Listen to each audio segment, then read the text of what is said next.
అందరికీ నమస్కారం. ఆల్మోస్ట్ గత వారం రోజులుగా ఓ పక్క విజయవాడ అతలాకుతలం, మరో పక్క కొల్లేరు ఉప్పుటేరులోకి వచ్చి, మరి ఉప్పుటేరు పక్కనే మాకు ఒక 5-6 గ్రామాలు ఉన్నాయి.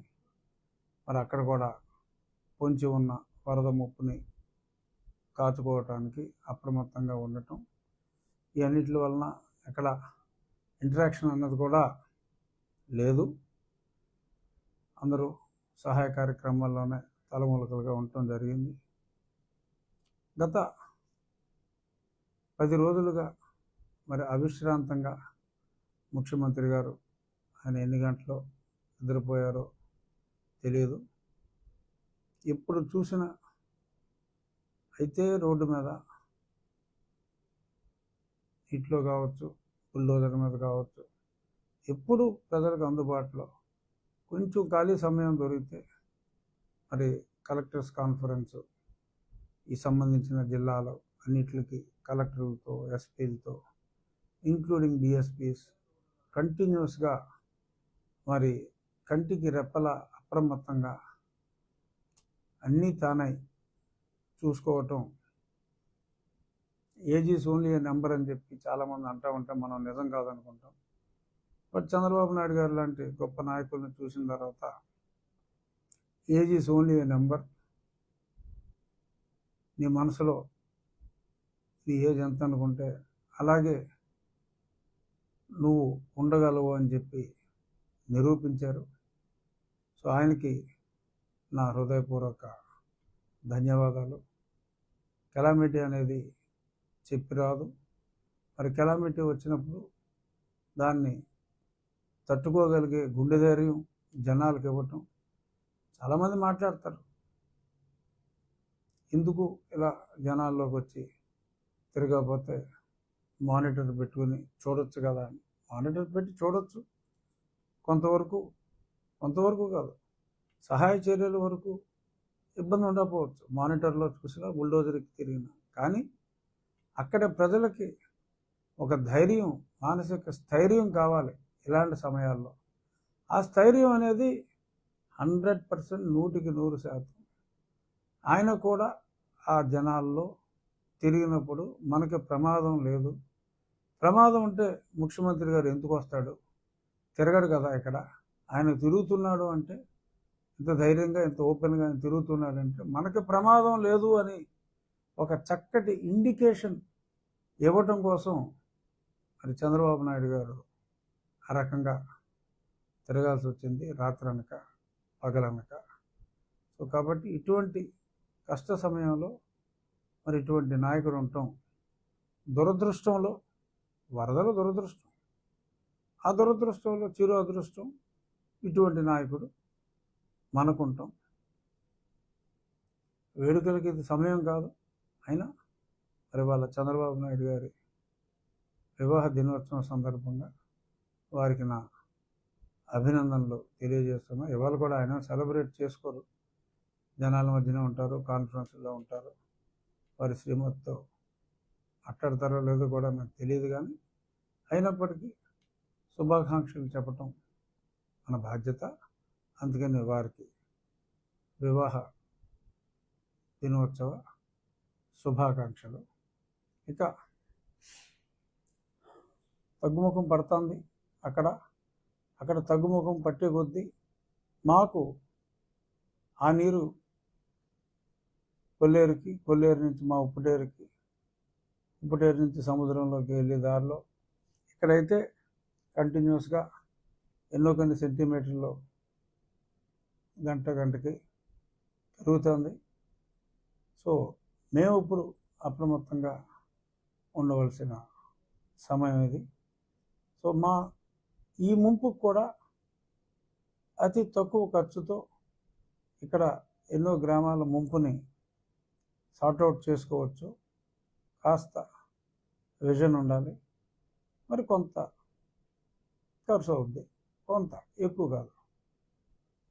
ఆ పొడమేరు బాగు చేయాలంటే ఎన్నో 100 కోట్లు, 1000 కోట్లు చెప్తున్నారు. అంత కాదు, కానీ చాలా డ్యామేజ్ని అరికట్టవచ్చు. సో కొల్లేరులో కూడా మరి కొంత ఏరియా ప్రక్షాళన చేయవలసిన అవసరం ఉంది. 5వ నెంబర్ కాంటూరు 6వ నెంబర్ కాంటూరు వలన పెద్దగా ఇబ్బంది లేకపోయినప్పటికీ మెయిన్ కాంటూర్లో కొంచెం కీ కాంటూర్స్లో కాస్త ఇబ్బందులు ఉన్నాయి. అటు రైతులకి ఇబ్బంది లేకుండా, అంటే నిజమైన ఆ కొల్లేరు వాసులకి ఇబ్బంది లేకుండా, ఒక పక్క పర్యావరణాన్ని కూడా కాపాడుకుంటూ ఇటువంటి వరద విపత్తులు రాకుండా కూడా ఉండేలాగా డెఫినెట్గా చేయొచ్చు. ఒకప్పుడు అభయారణ్యం అని పిలిచేవాళ్ళు ఈ కొల్లేరు ప్రాంతాన్ని. చేపలు పెంచుకోవడానికి ఇప్పుడు వెంగళరావు టైంలో పర్మిషన్ ఇచ్చారు. చేపలు పెంచుకోవడానికి పర్మిషన్ ఇస్తే మరి ఎక్కడో సైబీరియా నుంచి పక్షులు వస్తున్నాయి. మరి ఆ పక్షులు బతకాలంటే కనపడిన చేపలు తింటాయి.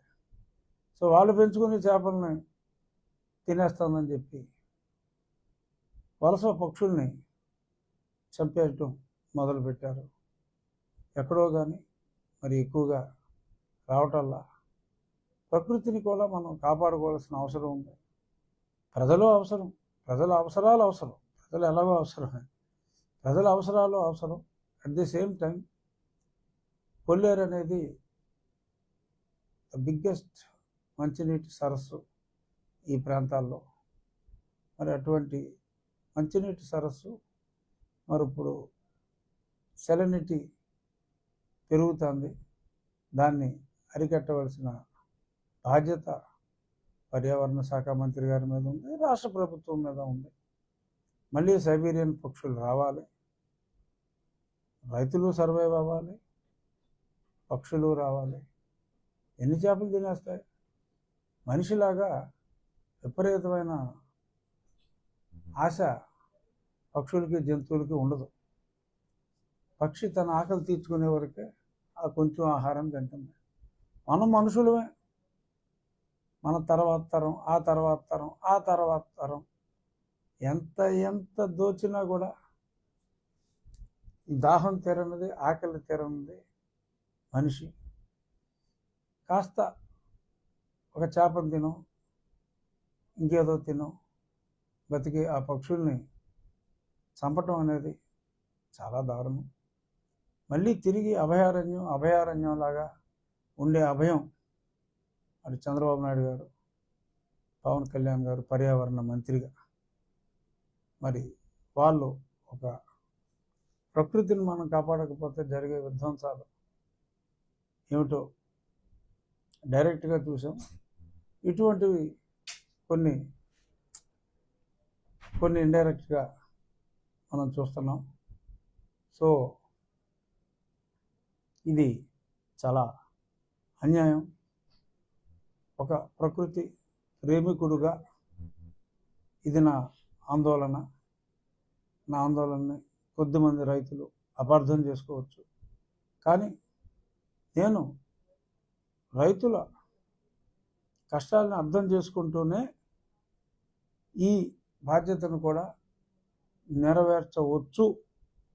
దానికి ఉపాయాలు ఎన్నో ఉన్నాయి. కాబట్టి కొల్లేరుని పరిరక్షించాలని, పర్యావరణాన్ని కూడా ఈ జరిగిన విధ్వంసం తర్వాత పరిరక్షించాలని, అలాగే కాలువ గట్ల మీద ఆక్రమణలో నేను చాలా వరకు ప్రక్షాళన మొదలుపెట్టాం. మరి గతంలో ప్రభుత్వాలు ఇచ్చిన ప్లాట్లు 30 లక్షల ప్లాట్లు, దానికి ముందు తెలుగుదేశం గవర్నమెంట్లో చాలా ఇచ్చారు. ఇవన్నీ కూడా 5-6 లక్షల మించి గృహాలు అయితే కట్టలేదు. నేను చెప్పేది టిట్కో గృహాలు కాదు, సెంటు భూమి, సెంటున్నర భూమి. మన పల్లెటూరులో సెంటున్నర కదా, సెంటున్నర భూములు వీటి గురించి. మరి అక్కడ నో డౌట్ కాలువగట్ల మీద బ్రతుకు తెరువు కోసం ఉంటున్నారు, స్థలం లేక ఉంటున్నారు. వాళ్ళందరికీ స్థలం ఇచ్చిన తర్వాత మరి కేంద్ర ప్రభుత్వం 1,50,000, అలాగా ఎన్ఆర్జీఎస్లో 30,000, 1,80,000 ఇస్తుంది. మరి రాష్ట్ర ప్రభుత్వం మరి కొత్త స్కీమ్ వచ్చిన తర్వాత ముందుగా మనం 2.5 లక్షలు కేంద్ర ప్రభుత్వం, 1.5 lakh రాష్ట్ర ప్రభుత్వం అని టెంటేటివ్ ప్రపోజల్స్ పెట్టడం జరిగింది. ఆ తర్వాత నాకు ఢిల్లీ నుంచి వచ్చిన సమాచారం, క్యాబినెట్ దాన్ని ఆమోదించలేదు. 1.5 lakhే కేంద్ర ప్రభుత్వం ఇస్తుంది. మరి అది కమ్యూనికేషన్ వస్తుంది. మరి అప్పుడు రాష్ట్ర ప్రభుత్వం 60-40 రేషియోలో 1 లక్ష రూపాయల వరకు, ఒక 1 lakh, క్లోజ్ టు 1 lakh రాష్ట్ర ప్రభుత్వం ఇస్తుంది. ఇప్పుడు త్వరితగతిన గృహ నిర్మాణం స్పీడప్ చేసి ఈ ఆక్రమణలన్నీ తొలగించాలి. లేదంటే పబ్లిక్ నుంచి కొంత అంట్రెస్ట్ ఉంటుంది. గతి లేకే చాలామంది గట్ల మీద ఉంటున్నారు. కానీ గట్లను కాపాడుకోవటం, అక్కడ బుల్డోజర్ వెళ్ళేలాగా క్లీన్ చేయటం కోసం ఈ నివాసాలు వచ్చి ఆ నివాసం ఉన్న ప్రాంతాల్లో 2 పక్కల ఇల్లేసి ఎక్విప్మెంట్ వెళ్ళటానికి, క్లీన్ చేయడానికి లేదు. నీకు 1 కిలోమీటర్ పొడవు ఉన్న కాలంలో 100 మీటర్లు ఆక్యుపై చేసిన ఆ డ్రైన్ మొత్తం వేస్ట్, ఆ కాలం మొత్తం వేస్ట్. ఆ 100 మీటర్ల మధ్యలో పూరుకుపోతే ఇంకెవరు క్లీన్ చేయలేరు. అక్కడ మెషిన్ వెళ్ళదు, మనుషులు పని చేయలేరు.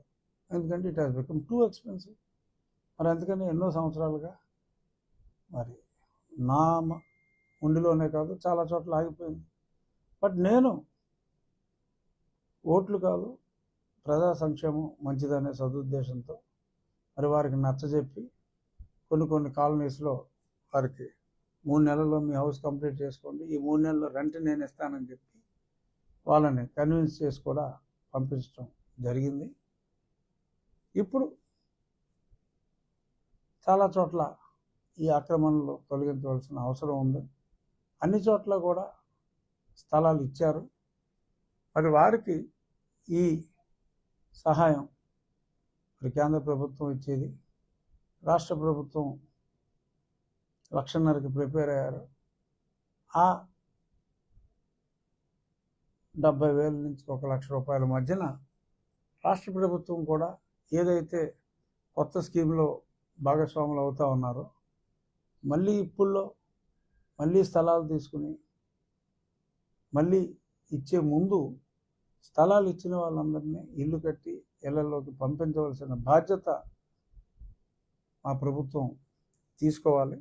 సో దానికి రాష్ట్ర ప్రభుత్వం నుంచి 70,000కి తగ్గకుండా ఆ 1.8 lakhsకి యాడ్ చేస్తే 2.5 lakhs వస్తుంది.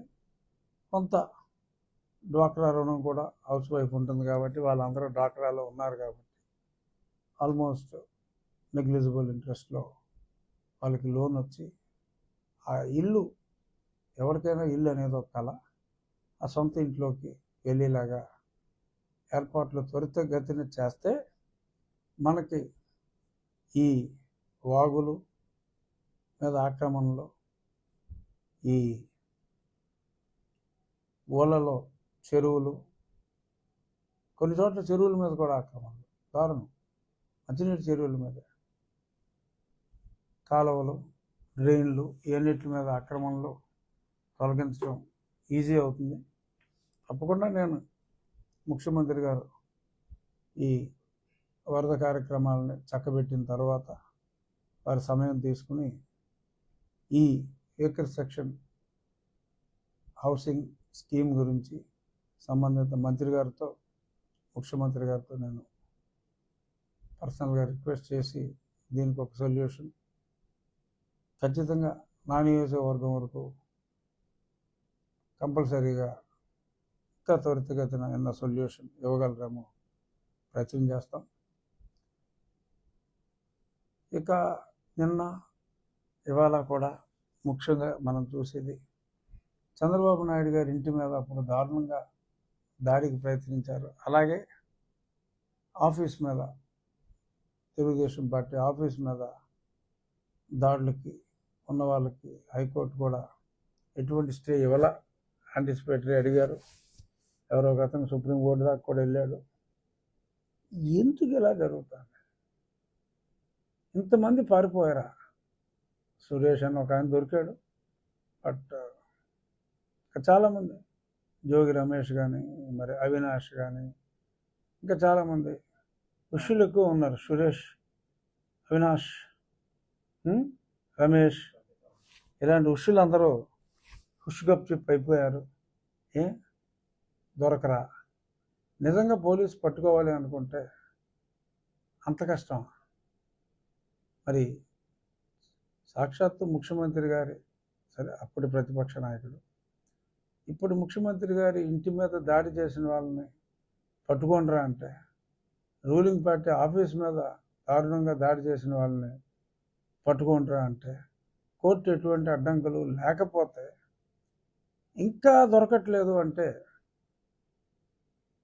పోలీస్ వ్యవస్థ మీద ప్రజలకు నమ్మకం పోయే ప్రమాదం ఉంటుంది. కాబట్టి మరి పోలీసులు ఈ అప్రదిష్ట నుంచి త్వరగా బయటపడాలని చెప్పి మనస్ఫూర్తిగా కోరుకుంటున్నా. ఎందుకంటే ఇంకా సీఎం గారి ఇల్లు ఆఫీస్ మీద దాడి చేసిన వాళ్ళు కూడా దొరకకపోతే ఆర్డర్ ఉందా లేదా అన్న అనుమానం వస్తుంది కదా. అలాంటి వాళ్ళు మనసులోనే మింగుకుని బయటికి చెప్పకపోవచ్చు. మీరైతే అడుగుతున్నారుగా, మరి ఖచ్చితంగా మీ జర్నలిస్టులు, సీనియర్ జర్నలిస్టులు అడుగుతున్నారు కదా. సో మరి అది జరగకుండా ఉండాలి. అలాగే మరి ఆ కాదంబరి జత్వాని, మరి ఆ మధ్యన ఈ వరదలు వచ్చాక పాపం ఆవిడ గురించి తక్కువ మాట్లాడుకుంటున్నారు. కానీ నిన్న మళ్ళీ ఒక స్టేట్మెంట్ ఇచ్చింది. సీతారామాంజనేయులు, టాటా, ఇంకెవరో అధికారులు, 3 అధికారుల పేర్లు చెప్పి చాలా దారుణంగా ట్రీట్ చేశారు నన్ను. వాళ్ళ మీద కంప్లైంట్ కూడా ఇచ్చాను. మరి వరదలు తగ్గిన తర్వాత చర్యలు తీసుకుంటారేమో చూద్దామని అమ్మాయి కూడా కోరుకుంది. నా కేసు విషయంలో కూడా మరి విజయపాల్ అయితే పారిపోయాడు. మరి ఇక్కడ ఉన్న డీజీ ర్యాంక్ అధికారులు ఉన్నారు, వాళ్ళు కనీసం సస్పెండ్ అయినా చేయాలి. మరి వాళ్ళ సస్పెన్షన్ కూడా మరి ముఖ్యమంత్రి గారు ఈ వరద ప్రమాదంలో నుంచి అందరినీ కాపాడిన తర్వాత టేక్ కేర్ చేయవలసిన అవసరం ఉంది. మరి త్వరితగతిన అది చేస్తారేమో చూద్దాం. తప్పకుండా అవుతుందని ఆశాభావం ఉంది. ఇక మన ఊరు వరకు వచ్చేటప్పటికి గుమ్మలూరు, సిద్ధాపురం, చినమెల్లిపాడు ఇక్కడ కొంచెం ములకుంది. ఆకివీళ్ళలో సమతానగర్ వరకు అంతే. ఎక్కడ కూడా రీహాబిలిటేషన్ చేసేసాం. ఒక 400 మంది వరకు ఎటువంటి ఇబ్బంది లేదు. రీహాబిలిటేషన్ దగ్గర భోజన ఏర్పాట్లన్నీ మనమే చూస్తున్నాం, ఎటువంటి ఇబ్బంది లేదు. ఇక్కడ కూడా ఊర్లోకి నీళ్ళు రాలా. కొంచెం వరి పొలాలు ఒక 400 నుంచి 600 ఎకరాల మధ్యన వరి పొలాలకి కాస్త డ్యామేజ్ అయింది. వాళ్ళందరికీ కూడా కాంపెన్సేషన్ ఇచ్చేలాగా అగ్రికల్చర్ ఆఫీసర్స్తో అందరితో మాట్లాడటం జరిగింది, కలెక్టర్ గారితో. ఎవరికి ఎటువంటి ఇబ్బందులు లేకుండా సజావుగా జరిగేలాగా అన్నీ దగ్గరుండి పర్యవేక్షిస్తున్నాం. ఇక ఇంకేమన్నా ప్రశ్నలు ఉన్నాయా? ఇళ్ల పట్టాలు ఆల్రెడీ గత గవర్నమెంట్ అయినండి, గవర్నమెంట్ లో ఉన్నవాళ్ళకి ఇచ్చారు. ఉన్న వాళ్ళకి మళ్ళీ ఇచ్చారా? ఉన్నవాడికి ఒక కుటుంబంలో ఒకరికి ఇస్తే ఆడతో పాటు మళ్ళీ ఆయనతో వాళ్ళ 3 ఇచ్చారు. దాని మీద గత ప్రభుత్వంలో చాలా అవినీతి జరిగిందండి. భూముల కొనుగోలు విషయం కానీ, ఈ భూముల కొనుగోలులో చాలా అవినీతి జరిగింది. అది ముఖ్యమంత్రి గారు చూసుకుంటారు. పట్టాల విషయంలో కూడా ఒకే ఇంట్లో 4 ఇచ్చారు. దీనివల్ల కరెక్ట్ గా జరుగుతున్నది ఏంటంటే, ఇక్కడ జరుగుతున్న ఏంటంటే, మీరు ఇందాక ఏదైతే సో కార్డ్ బయట తీసుకెళ్ళి మీరు ఏదైతే చెప్తున్నారో సో కార్డ్ అది ఇప్పుడు గవర్నమెంట్ ప్రత్యేకించి వాళ్ళకి ఏమి ల్యాండ్ ఎక్వైర్ చేయక్కర్లేదు సార్. ఏదైతే ఎంక్రోచ్మెంట్స్, ఇరిగేషన్ ఎంక్రోచ్మెంట్స్ మీద ఉన్నారో వాళ్ళని దాంట్లో పంపిస్తే చాలు. అవును, అదే చేస్తున్నాం. అది దాని మీద లాస్ట్ ప్రభుత్వం ఎలా ఉన్నా ఈ ప్రభుత్వం కొంచెం కాన్సన్ట్రేట్ చేస్తే ఆటోమేటిక్ మీరు అన్న ఎంక్రోచ్మెంట్ తగ్గే అవకాశం ఉంది. అవును, అది మీ ప్రభుత్వం దృష్టికి తీసుకెళ్లే అవకాశం ఉందంట. అదే మీరు కొంచెం ఆలస్యంగా వచ్చారు. అదే చెప్పాను నేను. అక్కడ ఎక్కడైతే స్థలాలు ఉన్నాయో వాళ్ళకి స్థలాలు ఇచ్చుంటే అక్కడికి పంపించాలి. ఒకే వ్యక్తికి 2-3 స్థలాలు ఇచ్చినట్టు రికార్డులో ఉంటాయి. అంటే ఫ్యామిలీలో తండ్రి కొడుకు ఇస్తే తండ్రి కొడుకు ఎలాగో సపరేట్ అవ్వాల్సిందే. కాబట్టి ఒక ఇంట్లో 2 కుటుంబాలు ఉండలేవు. ఏ కుటుంబానికి ఆ కుటుంబం ఉండాలి. భర్త పేరు మీద ఒకటి, భార్య పేరు మీద ఒకటి ఇస్తే మరి అలాంటి అనామలీస్ సరి చేయాల్సిన అవసరం ఉంది. మిగిలిన వాళ్ళకి ఇంకా అవసరాలు ఎక్కువగా ఉంటే అలాంటివి సరి చేయాలి. అలాంటివి సరి చేద్దాం. ల్యాండ్ ఆర్డర్ విషయంలో అండి గవర్నమెంట్ వచ్చినప్పుడు కానీ ఇప్పుడు వరకు ల్యాండ్ ఆర్డర్ విషయంలో కూడా గంజాయిని ఫస్ట్ గవర్నమెంట్ చంద్రబాబు నాయుడు గారి ప్రచారంలో కానీ పవన్ కళ్యాణ్ గారి ప్రచారంలో కానీ గంజాయిని అసలు స్టేట్ లో ఎక్కడ వాయిస్ లేకుండా చేస్తూ ఉంటారు. యథావిధిగా ఈవెన్ తాడేపల్లిలో జగన్ గారి ఇంటి దగ్గర నేను రాత్రి ఒక సంఘటన కూడా జరిగింది. ఇక్కడ కూడా చాలా జరుగుతున్నాయి. నేను పోలీసులతో వ్యక్తిగతంగా కూడా డిఎస్పీ గారితో మాట్లాడా, ఎస్పీ తోటి కూడా మాట్లాడతాను. చాలా న్యూసెన్స్గా ఉంది ఇక్కడ కూడా. అది నిజం, మనం కాదంటాం తప్పు. ఇదే గుర్తించి మరి వాళ్ళ